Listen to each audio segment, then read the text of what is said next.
सर्वांना क्रांतिकारी जय भीम।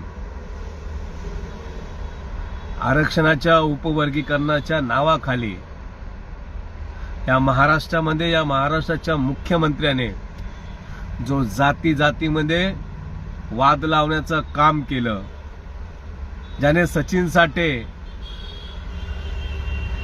अमित गोरखे, इष्णू कसबे यांना हाताशी धरून मग त्या सचिन साठेने ज्या पद्धतीने फेक अकाउंट आणि तो 12चा सोन्या आणि तो केपी गायकवाड असे अनेक अकाउंट जे वारंवार महामानव डॉक्टर बाबासाहेब आंबेडकरांचा अपमान करत होते, त्यावेळेस त्यांच्यावर कोणी गुन्हा दाखल नाही केला।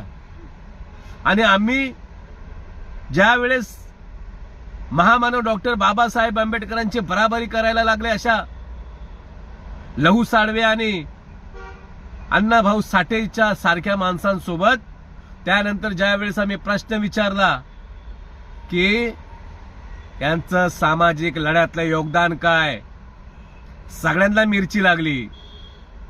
त्या हिंदुत्ववादी मांगांना तर मिरची लागली, पण या आपल्या आंबेडकरी चळवळीतील हरामखोर नालायक दलालांना जास्त मिरची लागली। अरे आमच्यावर गुन्हे दाखल केले तर आम्ही काय कुठल्या गुन्ह्याला घाबरत नाहीये। अरे बाबासाहेब आंबेडकरांनी आमच्यावर एवढे उपकार केलेत, त्यांच्या नावासाठी 1000 गुन्हे घ्यायला आम्ही तयार आहोत। पण ही शासन व्यवस्था काय, भांडणे तुम्ही लावायची आणि आम्हाला गद्दार म्हणून घोषित करायचं, समाजकंटक म्हणून घोषित करायचं। आम्ही सुरुवात केली का? अरे विचार करा, काय काय नाही बोलले लोक।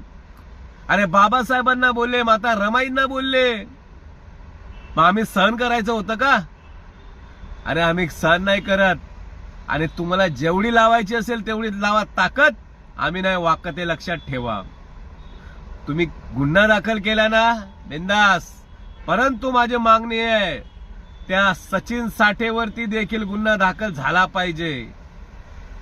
सरकारच्या इशाऱ्यावरती सचिन साठे, इष्णू कसबे आणि अमित गोरखेच्या कॉल डिटेल चेक करा, कारण त्यांनी सुनियोजित कट रचला। त्यांनी महामानव डॉक्टर बाबासाहेब आंबेडकरांच्या विरोधामध्ये आक्षेपार्ह पोस्ट, ह्या पोस्ट दिसत नाही का या सोशल मीडियावर जे आमचे अकाउंट हॅक करतात त्यांना? माझा अकाउंट असेल, विकास रोडेचा असेल, कपिल सर्वदेचा असेल, ते आमच्या गौतम भाऊ सोमवंशींचा असेल, आमचे अकाउंट तुम्ही बॅन हे करता। आणि यांचे अकाउंट काय रोजपणे रोज शिवाय देणं चालू आहे यांचं। तो लातूरचा पोतराज हरामखोर साला आम्हाला भाषा करतो का मार द्यायची आणि धमकी देण्याची, त्याच्यावर कारवाई होत नाही। अरे आम्हाला ना, आम्ही पहिले पण सरकारच्या विरोधात होतो, आम्ही सरकारच्या त्या आरएसएसच्या बीजेपीच्या मागे मागे कुत्र्यासारखं पळून त्यांच्या संरक्षणाची आम्हाला गरज नाही। आमच्या बाबासाहेबांनी आम्हाला संविधानाच्या माध्यमातून हक्क अधिकार दिलेत। तुमच्या केसला आम्ही कोर्टात पाहू। पण सचिन साठे, तुला सांगतो, तू जेवढं ह्या आरएसएसची चाटत बसशील ना, तुला शेवटी गरज आमचीच पडणार आहे। आणि हिंदुत्ववादी मागांनो, तुम्हाला देखील सांगतो, आमच्या नादाला नका लागू। जोपर्यंत सहन करत होतो तोपर्यंत सहन करत होतो, आता सहन करणार नाही। आणि यापुढे प्रत्येक ठिकाणी जाऊन आम्ही तुमची पोल खोल करू, तशा सरकारच्या हातातले तुम्ही बावले बनलेले आहात। आमचे शब्द टोचतात का तुम्हाला? मग तुम्ही आम्हाला महारडे बोलता ते चालतं का? बाबासाहेबाची मुलगी असती ते महारडे आम्हाला जावाई बोलले असते, हे सहन करायचं? अरे रमाईच्या बाबतीत तुम्ही एवढ्या खालच्या पातळीवर बोलले तर ते मी बोलू पण शकत नाही। या ठिकाणी नाही सोडणार तुम्हाला।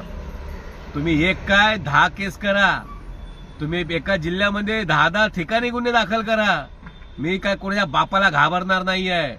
आम्ही या आधीच सांगितलं होतं की वरिष्ठ नेत्यांनी आम्हाला आदेश दिला की तुम्ही गप्प बसा, आम्ही गप्प बसलेलो आहोत।